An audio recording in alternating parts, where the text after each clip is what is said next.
Melanie Ricardo akhirnya jalani operasi angkat rahim.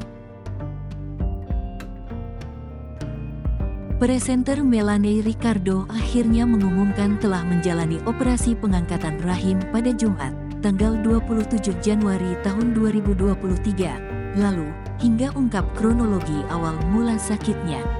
Pilihan itu diambil Melanie Ricardo setelah melewati banyak pertimbangan. Cerita itu dibagikannya melalui kanal YouTube Melanie Ricardo pada Senin, tanggal 30 Januari tahun 2023. Ia menyebut keputusan untuk operasi adalah pilihan terbaik untuknya. Setelah melewati berbagai pertimbangan dan melawan rasa takut, Melanie akhirnya memilih untuk melakukan pengangkatan rahim.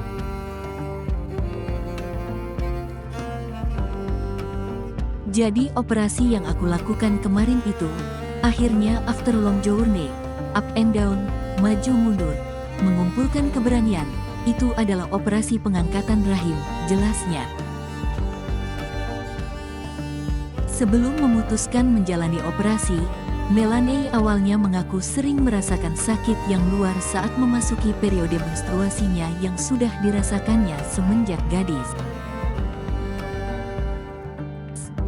Pokoknya kalau udah mau ngedeketin menstruasi itu udah pusing, karena harus kerja, harus syuting. Melanie mengungkapkan sering menahan rasa sakit akibat menstruasi pada saat bekerja atau syuting. Terapi hormon hanya dapat menekan pertumbuhan adenomiosis. Dokter Caroline pun mengatakan operasi adalah solusi terakhir untuk mengatasi rasa sakit Melanie pada saat menstruasi. Surgery, final solutionnya diangkat, betul rahimnya, kata dokter Caroline.